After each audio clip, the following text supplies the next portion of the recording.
Alright, omulungi atugoberera ku mukutu gwa Credible Media. Yuji salamu alaikum wa rahmatullahi wa barakatuh.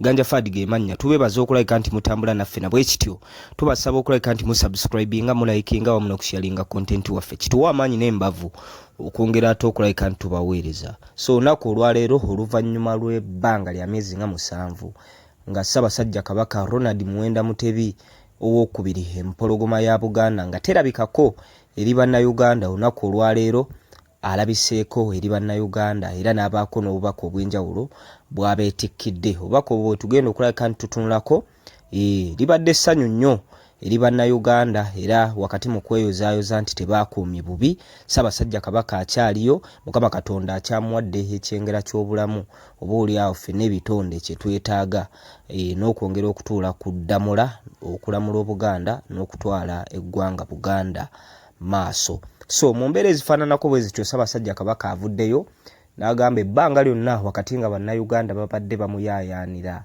wakati babadde bamubanja nga bizzeemu n'obukambwe obutagambika nti twagala kulaba Ssaabasajja Kabaka. Ekifaananyi ekyasemba okulabika kigambibwa nti Ssaabasajja Kabaka ali mu nsi y'e Namibia era ge gamawulire agabadde gasinga okutambula, naye ekifaananyi ekyasemba okulabika Ssaabasajja Kabaka ng'oboolyawo embeera ye tetegeerekeka naddala ekiniigiina kye yali atadde wansi mu bigere. Abantu ne bagamba nti ekiniigiina kino ekiddugala n'okuddugala Ssaabasajja Kabaka waffe lwaki alabikirako mu mbeera efaananako bwetyo. Kino nno kyaleetera bannayuganda bangi okwongera okuraisinga oba okusitula amaloboozi gaabwe nga babanja Kabaka wano mu Uganda ne mu diaspora. Abamu ne batuuka ne ku extent egendanga ku bitebe bya Namibia mu nsi ez'enjawulo mwe bawangaalira ne batandika okulabika nti babanja Kabaka wakati mu kuba ebiwoobe gwe gw'omukwano bannayuganda n'Abaganda gwe balina eri Ssaabasajja Kabaka Ronald Muwenda Mutebi. So mu mbeera ezifaananako bwe zityo ezimu ku statement ze zaakoze agambye ekibadde kimuleetedde okulabika nti abula nnyo ku bantu be gaali mateeka g'abasawo agamulagira okweyawula. Kino nno nga kiyamba bulamu bwe okudda engulu. Naye kisinza okuba bannayuganda essanyu n'Abaganda kasimayiro ne bakateekako. Mu statements zaakoze agambye nti obulamu bugenda butereera. Wakati mu bulamu nti bugenda butereera ffenna enkya n'eggulu kye tusaba Mukama Katonda akuume Kabaka waffe mu mbeera ezifaananako bwe zityo. Era muzimu ku statements zaayongedde okukola agambye nga bwe twesuubiza nti Uganda ogenda mu maaso oba Buganda ogenda mu maaso tulina kubeera wamu, unity. Okubeera awamu zezimu gegamu ku makubo mwe tuyinza okuyita Buganda okugizza ku ntikko. Tukimanyi bulungi nnyo nti ebisoomooza bingi nnyo oboolyawo abantu b'omu Buganda ebibasoomooza nga bw'otunuulira political aspects abantu b'omu Buganda wano basoomoozebwa mu ngeri ez'enjawulo. Tukimanyi bulungi nnyo nti omusolo ebitundu nga 8 gukuŋŋaanyizibwa wano, naye bw'otunuulira bya bulamu, bw'otunuulira nguudo, bw'otunuulira ebyenjigiriza, bintu bingi nnyo. Unemployment, abaana ba Buganda bangi nnyo enkya n'eggulu bw'otuuka ku airports ez'enjawulo. N'Abayuganda okutwaliza awamu basiba beekuluumulula nga beeyiwa mu nsi z'Abawalabu okulabika nti banoonyeza ekigulira maggala eddiba. Ekireetedde ekyo bbula lya mirimu. Ebbula ly'emirimu bibanga ebyo byonna bye bisoomooza bannayuganda obuulyawo n'obukulembeze nga service delivery tebafuna.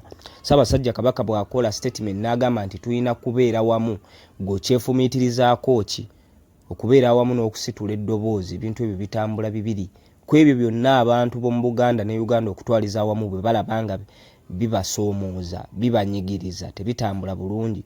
Balina kubeera wamu wakati mu kusitulira eddoboozi awamu n'okuteekinga action mu mbeera ey'okubajja mu nnyanga oboolyawo ey'obukulembeze bwe balaba nga tebutambula bulungi.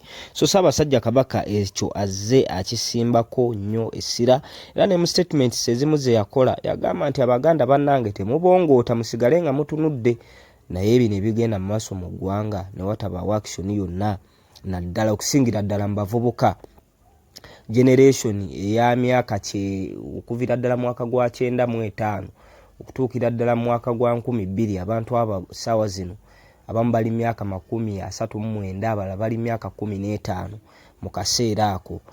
Bw'otunuulira age eyo yemu ku generation kati eddako okulabika nti etwala eggwanga mu maaso.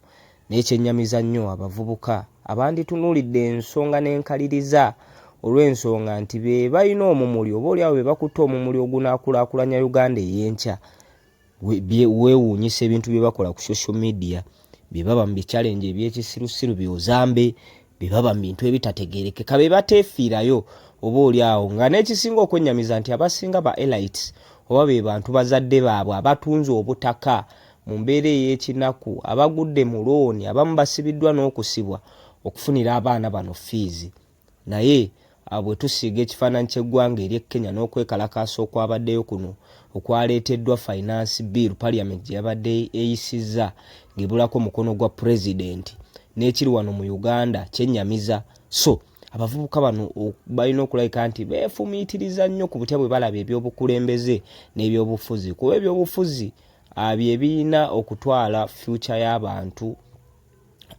bye balina okusimbako essira that is in future yaabwe bwebanga yakuba bright naddala ey'abaana baabwe ne bazzukulu baabwe. So mu mbeera ezifaananako bwe zityo Ssaabasajja Kabaka bw'avaayo n'obubaka obufaananako bwe butyo nti twetaaga obumu. Ekyabadde Kenya ndowooza bwabadde bumu, yabadde unity wakati mu kuba nti yabadde unity n'amawanga gonna agakuza oba oli awo ageetakuluzaako enfuga gye balaba ng'ebadde yakubasiba muguwa mu bulago yakubatulugunya yakubanyigiriza. Unity kibadde kikulu bwe tuddayoko mu myaka eyo gya 80 nga South Africa on'okudda emabega balwanira independence oba obwetowaze nga beetagguluza mu nfuga ey'ekikabbulu oba abazungu abaali babafutubaddeko bwali bumu okuviira ddala mu baana abato n'abakulu. Era tujjukira rights ez'enjawulo mu Soweto zonna abaana b'essomero ze beenyigirangamu. Kati mu mbeera ezifaananako bwe zityo nga bannayuganda bali mu kunyigirizibwa bali ebintu tebitambula bulungi.